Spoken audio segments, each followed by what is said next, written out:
Good evening. In this broadcast, the program Time. Today at the session of the Supreme Soviet of Belarus, the President of the Republic, Alexander Lukashenko, suggested that the deputies finish off this week and then dissolve Parliament. According to the President, this week the deputies must arrive at an important decision, specifically to ratify the recently signed agreement on cooperation between Belarus and Russia. Lately, to stimulate the Belarusian parliament, which is in the latter stages of its functioning, was only possible for the president. Yesterday, a pervasive emotional outbreak was generated by the presidential decree of the printed organ of the Supreme Soviet. Today, his report followed suit of parliamentary elections. Alexander Lukashenko submitted a proposal to hold a national referendum on the same day on the question of a new equality of the Belarusian and Russian languages on interrelations with Russia and additional presidential powers, after which the final chord of the presidential meeting with the deputies resounded, where Alexander Lukashenko suggested that the deputies relinquish their powers. Are you suggesting to me that I suspend Parliament? Probably these actions are no longer necessary and have demonstrated their obsolescence. And to dissolve themselves, this is a norm of the Constitution, and the Constitution requires it. 5 years have passed, and it's time for them to show honor. Pursuant to the Constitution, the deputies' power expire in March. Lukashenko, announcing his proposal, however, noted that in completing their work, the deputies must ratify the Belarusian-Russian agreements signed by the President and government. After Alexander Lukashenko left the auditorium, rows of the deputy corps visibly dwindled. However, an official decision regarding self-dissolution has not yet been. The first Vice Premier of Russia, Alexis Sakovets, stated today in Kiev that Boris Yeltsin's visit to Ukraine will be in the end of April or the beginning of May. We'll be prepared to propose a final decision on the planned visit and the signing of documents during the course of a month, he said. The second day of the Russian-Ukrainian talks in Kiev ended with the signing of two documents to create a financial industrial group, the International Avia Motor, and an agreement on an interstate automobile traffic. The remaining four documents regarding joint exploitation of oil, natural gas pipelines, culture, and legal cooperation, according to the heads of the delegations, are also ready and will be signed during the visit of the Russian President to Ukraine. Regarding preparation of the declaration on the Black Sea Fleet, Yevgeny Marchuk, the head of the Ukrainian delegation, noted that the process is moving in a positive direction, although not without problems. Judging from the moods of the sides, these talks may be the last preparatory talks for the visit of Boris Yeltsin to Kiev. Concrete schedules of the visit must be defined by the presidents themselves. Alexis Sakovets stated today to the press that the situation in Crimea at the talks with official Kiev was not discussed. This issue is an internal affair of Ukraine, he emphasized. The decision of the Ukrainian parliament reduced Crimea to the level of an ordinary district. This was the assessment given at a press conference in Simferopol by the chairman of the Supreme Soviet, Sergei Tsekov. Speaking about the causes for the unprecedented pressure on Crimea, he singled out the desire of certain political forces to disrupt the signing of the Russian-Ukrainian agreement. Tomorrow, the Supreme Soviet of Crimea will continue examining the situation which has developed and intends to form an authorized delegation for talks with the Ukrainian parliament and also appoint a legal expertise commission on decisions made in Kiev. Yesterday's announcement that in the Crimean government building a bomb was planted was not confirmed, and today here a joint meeting was held of the Crimean ministers and a task force of the Ukrainian government headed by the Vice Premier Vladimir Plikin. They discussed the construction of a water line along the southern coast, supplying energy to Crimea. To complete long-term construction projects, Ukraine is allotting significant additional allocations, and at least this way is sugarcoating the pill which it produced on the 17th of March. During the last day, aviation and artillery forces of the Federal Forces again launched powerful attacks on the cities Argun, Gudermes, Shali, and several other populated points to the east and southeast of Grozny. A correspondent of TASS was told this by local sources. Aviation, including heavy bombers, according to these same sources, was deployed in these regions almost all of last night. Air attacks and artillery firing continued today as well. The Federal Forces conducted an operation today to blockade the unlawful militarized groups around Argun. The units and brigades of the group north, according to TASS, overtook the river Argun and along two converging directions are locking yesterday's outer circle formation. The troops have occupied the prominent hill, Gaiter Court, which is 10 kilometers south of the city of Argun, where the command point of the unlawful formations was located, and also the populated point, Meskir Yurt, which is 5 kilometers southeast of Argun. Taken under control by federal forces are the automobile and railway routes Argun-Gudermes. In Grozny, the periodic emergence of small groups is noted who open fire on block posts of the interior forces. Among possible avenues for the gunmen and insurgents into the city, the most probable is assumed to be underground passages. On the territory of the trolley car fleet, which during clashes in Grozny was one of the hottest points, special forces of the Russian army have discovered an entrance to a bomb shelter and also ventilation shafts. These shafts stretch for 5 meters and more in depth. When we were combing the area, we threw in grenades, and the grenades would not reach the bottom and explode, evidently because we couldn't hear the impact of the grenades. Where these passages lead, realistically, we don't know, but we didn't risk our personnel superfluously, because if we were to lower a man into the hole, there'd be no room down there to maneuver. He would have no one to cover him. So these passages could lead anywhere, even open up in a field. If the gunmen know the underground tunnels well, they could surface in various parts of the city. In principle, yes, the city is old. It was built long ago. And there's also this possibility, and we had reported this also to our superiors, and the command had made decisions. For certain, all information which we're gathering is shared with the Ministry of Internal Affairs, with the interior forces. Evidently, to take the underground communications networks of the city is under full control is unrealistic. Incidentally, as the military joked, there is one possibility: to sit nearby these shafts, which are numerous in the city, and periodically toss in grenades. In the State Duma parliamentary hearings were held on the problem of international relations and to strengthen the unity of the Russian Federation in light of events in the Northern Caucasus. Overall, the state of the national policy and national relations in Russia is evaluated as critical. The war in Chechnya has further exacerbated the situation. In the opinion of several deputies, the symptom of the military solution of the Chechen crisis was not overcome. There are two directions being debated heatedly, that is, a federative or a unitarian state, and this was indicated by the deputy Alexander Zasokhov. The priority must be the question of developing federalism and its legal foundation. During the parliamentary hearings, recommendations were developed on interaction among all branches of power. Today, within the walls of Parliament, as expected, intense discussion unfolded on the problem of privatizing television Channel 1. During the last few days, the fate of the television radio company Ostankiно is being examined for the second time. Today, in the Duma, deputies gathered, Ostankiно employees, and representatives of the joint stock company Public Russian Television.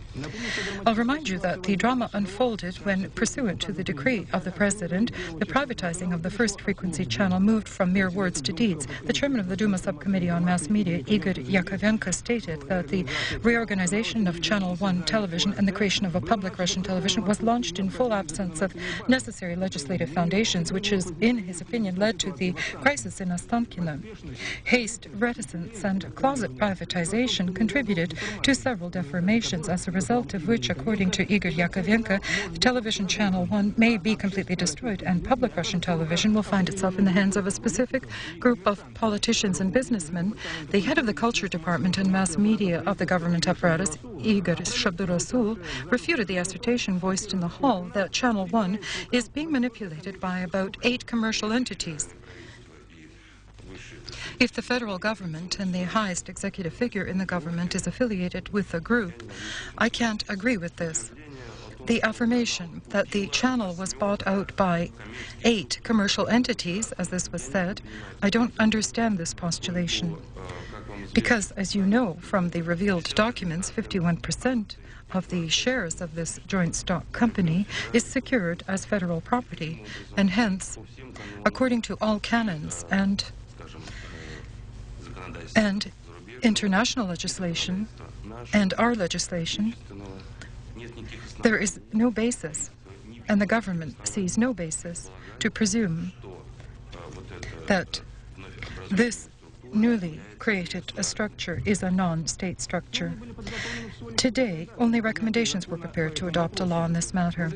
We will convey all of your pain and all your alarm to the deputies of the State Duma.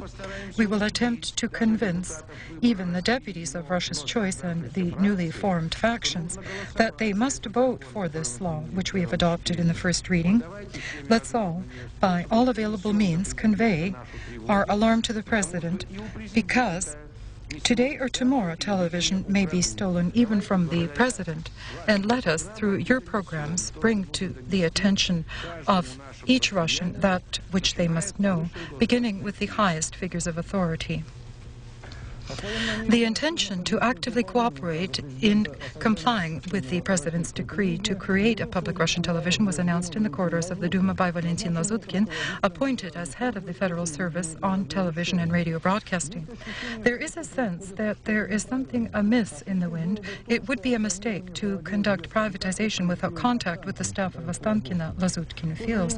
At the same time, in his opinion, it's imperative to take care of the fragile shell of public Russian television, which is being established, since, according to the head of the FSTR, this is the only possibility to keep television afloat, which for 5 years has been experiencing a budget deficit.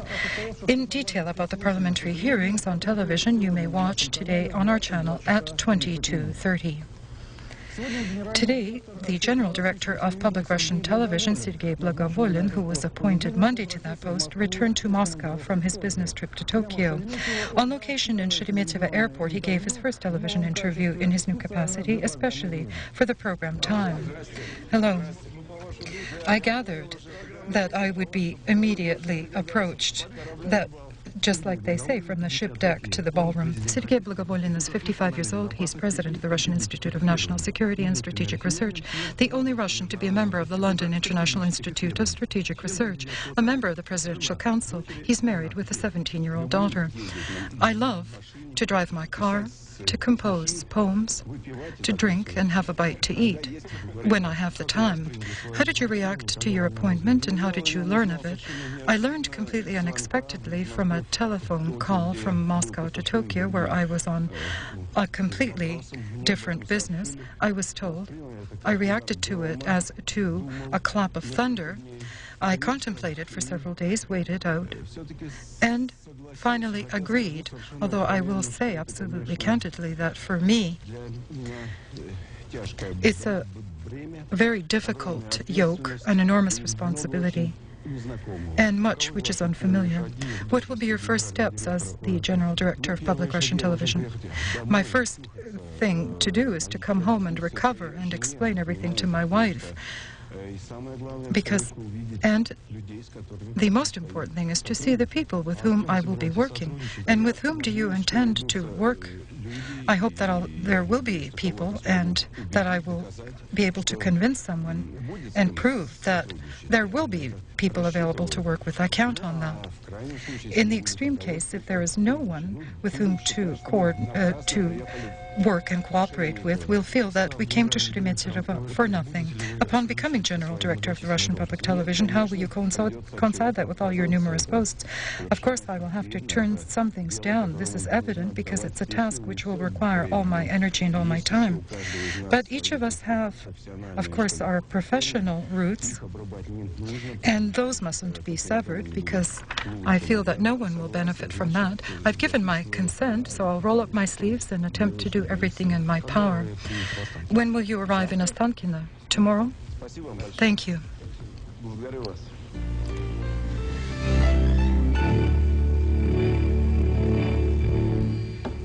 Today in the Kremlin, President Boris Yeltsin met with the Prime Minister Viktor Chernomyrdin. At the meeting, they discussed current issues in the operations of government on realizing economic reform, the problem in reorganizing bodies of representative and executive power in the Chechen Republic. The President and the Prime Minister reviewed matters connected with these celebrations for the 50th anniversary of victory in the Great Patriotic War. During the meeting, also, they touched on personnel matters.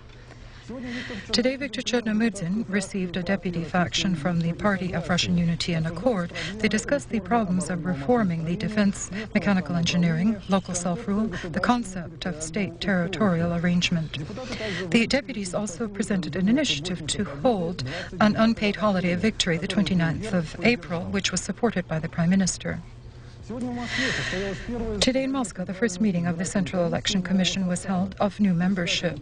Chosen as chairman of the Central Election Commission was Nikolai Ryabov. Nikolai Ryabov today was congratulating on being elected 2 times. Initially, nothing heralded an uproar. The speakers noted the accomplishments of the former members of the commission, personally Nikolai Ryabov, in organizing elections of the Federal Assembly. The member of the commission, Yuri Vedyenev, nominated Ryabov as candidate for chairman, calling him a shrewd Russian fellow who, by hook or by crook, builds the building of new Russian statehood. As a result of secret voting, Ryabov was elected chairman of the Central Election Commission unanimously. The congratulations on Ryabov's elections were interrupted by the member of the commission, Yevgeny Kalushin. Since the vote was held in silence, I have to publicly state that I voted against, and I clearly, emphatically noted on my ballot, no. But according to voting procedure, any symbol or word within the square would signify a for or favorable vote. One of the members of the Central Election Commission couldn't differentiate between the graphic and text form of voting. Will an ordinary voter be able to make heads or tails of procedures for the coming presidential and parliamentary elections? Today, there is every reason to presume that inflation in Russia by the end of the year will decrease to 1% a month. This, a correspondent to RIA News was told by a well-informed source within the central bank, who confirmed that Russia will fulfill its promise to the International Monetary Fund to achieve financial stability by year-end and to reduce the level of monthly inflation to 1%. Having undergone 4 readings in the lower chamber of parliament, the budget of Russia for the year should now be ratified by the Federative Council. Considering the fact that for 3 years the country essentially lived on credit, any plan for life should be a source of joy. And the agrarian faction of the Duma agreed with this. Their colleagues, however, from the upper chamber decided that to rescue the rural areas from crisis, a minimum of 20 billion rubles more must further be allocated from the budget. The deputies' opinions split. Finding himself in a difficult situation was the vice premier of the government, Alexander Zaveryukha. On one hand, the department which he is in charge of needs money, but on the other hand, the budget was developed by the government and was ratified by the Duma, a deputy of whom he is. During the course of 2 years, we've not been buying grain, and by state contract we've been buying livestock products, and in this manner we're improving the level of food safety for the country. I think that this policy is receiving increased support from legislative organs in the government, and we will continue. The result of the Copenhagen Forum on Social Problems was the topic of the press conference held in Moscow. The Vice Premier of the Government of Russia, Yuri Yadov, noted that the main direction currently is the war with poverty, respect for human rights and unemployment. For this, the tax system will be improved, payment of pensions and social guarantees, including those for the elderly. In Copenhagen, representative of the Russian government, Russian government representatives, we assume, learned much of interest about the foreign experience in resolving social problems. Here's additional information about pensions. An original method to increase them for women is offered in Great Britain. Old age in England is as difficult as everywhere, probably also because, apart from the earthly separation of espoused souls, it often is compounded with material solitude. The problem itself of division of pension through courts seems to posthumously, after a divorce, in old age, has arisen because 90% of the employees' company pensions were paid out to men. The usual state pension intended for everyone cannot be spread instead of butter on the crumbs of a woman's solitary old age. As it happens, the first ones to defend women's rights were women themselves. On the initiative of Baroness Young to the pension bill, which went through 3rd reading in the House of Lords, a proposal was added to separate divorced men from half their pensions in favor of their first former wife. That doesn't mean, however, that in property division in the divorce stages, a judge will automatically resolve to seize half of the pension of the former supporter. But in the case where divorcing couples have nothing to divide except for the ex-husband's salary, the court may may force the former husband, when he retires, to dole out half of his pension to his former wife.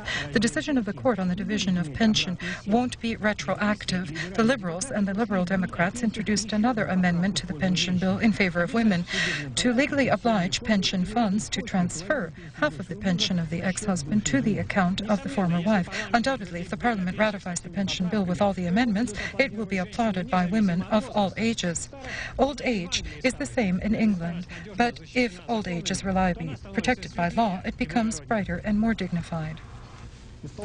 The acting prosecutor general of Russia, Alexei Ilyushenko, approached the State Duma with a petition to file criminal charges against the deputy and president of the joint stock company MMM, Sergei Mavrodi. According to Fox, the investigative department of the City Internal Affairs of Moscow investigating the Mavrodi case charges that he evaded extremely large amounts in taxes. The employees of the Criminal Search Department have found in an apartment of the building number 3 on 8 Novopodmoskovny Lane in Moscow a weapons arsenal. Some of its components include an automatic handgun, a Browning caliber .765 model. In the opinion of competent employees of the militia, the uncovered handgun is a very rare model for Moscow, with great resemblance to the one used to kill Vladislav Listyev. However, a final conclusion on this account can be arrived at only through ballistic expertise. 35,500 people were on the death list last year of road occurrences in Russia. Each day, 100 are added in casualties and 600 injured in vehicular road incidents. 60% of them are people between the ages of 17 and 40. Experts indicate that if things continue at the current rate, by the year 2000, almost each 50th family will have victims in road traffic occurrences. Days, period from the 22nd of March to the 2nd of April, will probably not break the tendency. And today, meeting with the press were the curators of the second Road Traffic Safety Week, which will be held under the motto Save Young Lives. Expect no miracles. We no longer have a firm administrative lever, and today we must all understand quite well that a policeman's fist can't correct traffic safety. Therefore, economic fines must be implemented. For now, in anticipation of Parliament ceasing their protraction with adoption of a law on road safety and a compulsory insurance and civil responsibility, the automobile inspectors are preparing for 1 week of active work with school children and young drivers, especially those who disdain safety belts at times or motorcycle helmets. 8 have died and 4,700 injured, 75 of whom are in critical condition. This is the list at this hour of the victims of yesterday's chemical attack in the Tokyo metro. According to Tokyo police, the effects of the terrorist act have been felt by more than 1 million people. Neither Japan nor any other country until yesterday had known such a crime. And quite reasonably, the question arises, who is behind the terrorists? Not a single Japanese organization, neither the ultra-rights nor the leftists, have assumed responsibility for the monstrous diversion. But a certain fact stands out, that the first to react to the event was the Japanese religious sect Aum Shinrikyo, which declared its non-involvement in the terrorist act. However, the Japanese police on this account have a completely different opinion. The right and left forces, in essence, are under the police's scrutiny, and all of their movements are foreseen. In the opinion of Japanese law enforcement organs, these organizations should not be included among the suspects because their methods in achieving their aims are completely different. Regarding Aum Shinrikyo, it has a poor reputation in Japan, and to date there is a hypothesis of the sect's involvement in a similar terrorist act in the prefecture of Nagano last year, when 7 people died from toxic steam emissions. Aum Shinrikyo is a semi-conspiracy with strictest inner discipline. It has branches in various cities and countries, including Russia. Moreover, the Religious Brotherhood until recently had daily broadcasting hours on one of the Russian radio stations. The police has grounds to suspect the sect. One day, however, before the gas attack, it conducted a raid on the headquarters of the organization in Osaka and arrested 3 members for kidnapping. Possibly, the crime in the metro is a response reaction to the authorities' actions. The diversion in Tokyo produced produced shock not only in Japan, but in the world community as well. As the German newspaper Nürnberger Nachrichter notes, the crime is so monstrous that it can't be qualified among the usual categories of crime. And not by chance today, heightened security measures were imposed in the metros of American cities and many European countries. The Tokyo police presumes that it found one of the terrorists responsible for the gas attack in the metro. The employees of the Department of the Special Investigations have eyewitness accounts who saw that one of those persons hospitalized after the terrorist act had left a suspicious object in one of the trains in the metro. This was reported by the agency France Press, citing Tokyo Shinbun. The Ministry of Foreign Affairs of Russia today condemned the diversion in the Tokyo metro. The President of the United States, Bill Clinton, will arrive in Moscow on the 9th of May to celebrate Victory Day. He also will visit Kiev for one day. This has now been officially announced in Washington. Details from our personal correspondent. The work in the White House doesn't stop until late in the evening. The question, will he go or not, could not be resolved for a long time as well. The press secretary of the White House, Mike McCarry, stated in an interview to Ostankino that in Moscow the president will pay homage to the great contribution of Russia and its allies in victory over fascist Germany. The Vice President Gore will represent the United States at celebrations in London, Paris and Berlin. Since the last summit in Washington in September, much has changed, and not in the best way. The elated announcements of joint successes in space could not eclipse the disagreement regarding the broadening of NATO and the disappointment over events in Chechnya. But as we were told, the promise of the President Yeltsin to not demonstrate contemporary weapons in the parade on Red Square, such as are deployed in Chechnya, played a positive role.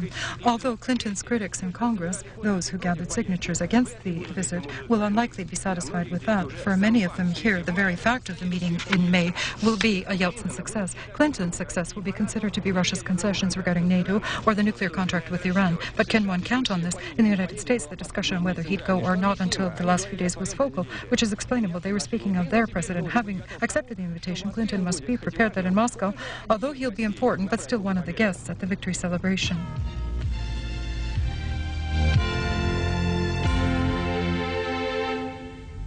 The President of the Russian Federation bestowed national awards on figures of science and culture, combat pilots, staff and management of companies who were particularly distinguished in their professional duties. Russia honors those with awards who have created a feat and have given marvelous examples of the steadfastness of the human spirit, demonstrated valor and courage in the most difficult circumstances, and who, through their labors, confirm the great ideals of humanitarianism and good. The test pilot, Sergei Melnikov, was first to land the Su-27K destroyer on an aircraft carrier, and Sergei Sokolov was the first among the handicapped who did a parachute landing on the North Pole. Both were decorated with the title Hero of the Russian Federation. Esteemed awards went to artists of theater, cinema, and circus, Yulia Borisova, Oleg Bashilashvili, and Milkyo. The centennial of the birthday of Leonid Utesov, a prominent artist and a man of unique gift, is celebrated by the music community today. This, dedicated to the state, are the days of Leonid Utesov underway in Moscow. Today in the house of the actor, friends and fans of Leonid Osipovich gathered, and in the next few days anniversary concerts of stars of domestic music and cinema will be held. You have to agree it's strange that he is already 100, an entire century, an eternity. In the old folks' homes or somewhere, they're probably remembering and even quoting him, who lived many years in Moscow and in Petersburg, but through life considered himself to be an Odessa native. Each would like to be born in Odessa, he said proudly, but not everyone can. When Odessa people want to say that someone lives well, they say that he lives like a god in Odessa. But try to say in Odessa that he lives like a god in New York. They'll send you to a mental institution. Today, Isabella Yuryeva will relive the insane jubilation when, for the first time, she saw her name next to his in a poster. Antonina Sergeyeva Revris, his widow, Tonichka as he called her, will think about him as a different one, at home and cozy. Maybe someone from what grandmother bequeathed will pull out a record with his by the samovar. Everything is good with the wonderful Marquise. Nikita Bogoslovsky at today's meeting in the House of Cinema will probably relate how, for the first time, he found himself next to him at his daughter Edith's birthday, seeming to apologized that there would be many adult guests, but everyone would be good. Uncle Misha Zoshenka, Uncle Volodya Maikovsky, Uncle Volodya Horowitz. He was loved by all, professional allegiance or talent notwithstanding. And it's difficult to say for what. At 16 years of age, he appeared on stage for the first time and did everything possible. Here there was buffoonery and acrobatic tricks. He played guitar and violin, conducted a choir and an orchestra, was an eccentric, a pianist, a master of ceremonies. He played one role only in cinema, but was forever recognized immediately by the viewers and actors, despite the fact that Alova and Alexandrov were awarded for the Jolly Fallows. He only a photo camera as an honorary prize. I don't think he was partial then, but to everyone, his titles were completely insignificant. Arkady Raikin said once that he had the soul of an artist, and whatever he embarked on was filled by his unique style and magnetism. 100 years is strange, of course, and that's an entire century. But if we remember the fact that centuries leave behind names and dates, then for our waning century, we can be certain it belongs to Utesov as well, and no one will argue with that today. As was learned by correspondent of Intertas from well-informed sources, in the British capital, an agreement has been signed about this summer's 2 concerts in Moscow to be given by a superstar, the world-famous English singer and composer Elton John. They will be held on the 6th and 7th of June in the Kremlin Palace and will be part of his European tour, which is to begin later this spring. With this, I bid you farewell, and in a moment the program will be continued with the sports news. Goodbye.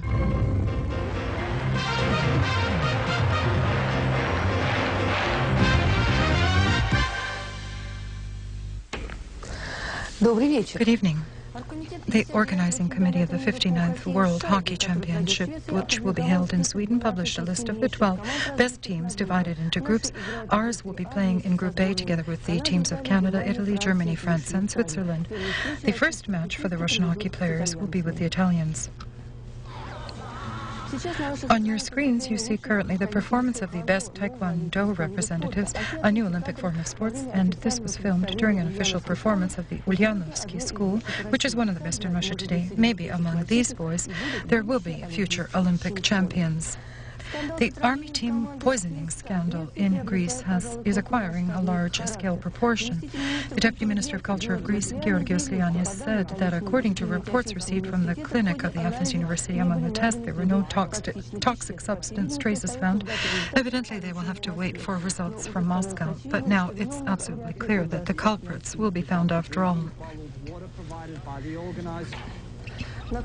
At the major Lipton tournament with a purse of $4,100,000, a sensation has occurred. Suffering defeat was the #1 seed, the Spaniard Aranka Sanchez. She's lost to the American Mariana Wiltville in 2 sets, 6-2, 7-5. Also out of the competition are Michael Chang and Jim Courier. Of course, it's best to see Maradona on a soccer field than behind bars, but how the investigation of Maradona will end, it's not clear yet. I'll remind you that it was opened after the famous soccer player shot at a journalist. If the imprisonment is not in excess of 3 years, Maradona will be shown some dignity and he will have to find unqualified work.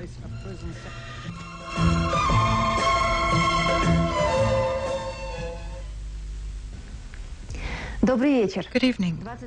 The 22nd of March, according to the folk calendar, is Crow's Day. On this day, spring was beckoned in the form of a warbler. For this, birds were formed out of dough with linseeds, and chants were said for friendly spring. That was before, but what weather we are expecting tomorrow we'll see in a moment. Almost all of the territory of European Russia, as you can see on the map, is under the influence of a broad area of lowered air pressure. It's formed by 2 cyclones with centers over Syktyvkar and Novaya Zemlya. For the residents of the Murmansk and Arkhangelsk districts, the Nenetsk Autonomous District, the Republic of Komi, and the Volgovetsk area, tomorrow promises to be cloudy and damp and not very warm. Temperatures during the night and day around 0. In the Kaliningrad district, in the Baltic states, in the northwestern region, and in Karelia, the weather will improve. Precipitation will cease, the sun will peak out, and it will be +1 to 5. That is the influence of a European anticyclone. And that same anticyclone will bring spring weather to Belarus, Ukraine, and Moldova. Here, however, it's still cool, +1 to 6, but the sun will peek out soon. In the Rostov district, in the central and central Chernozem area, light rain during the day. Temperatures are +4 to 9. The weather will worsen over the central Volga and in the afternoon in the Krasnodar-Rim area because of a cold atmospheric front and a zone of precipitation. Here, it will be +4 to 9 during the day. In the Krasnodar-Rim area, +10 to 15. In Sochi, +18 degrees. The sky over the lower Volga, Kalmykia, Stavropolya, and the northern Caucasus republics at times will be variably cloudy. In the foothills, again, morning fogs, temperatures of +7 to 9. Beyond the Caucasus, +14 to 19 degrees. There, they're having some real spring weather. In Petersburg tomorrow, partly cloudy skies without significant precipitation at night, -1 to 3. During the day, 0 +2. In the capital, brief snow is possible at night, 0 -2. During the day, +1 to 3. With northwesterly winds, however, the wind chill factor will increase, and yet our broadcast and the firm Dow Edwards hopes that this uncomfortable weather won't linger.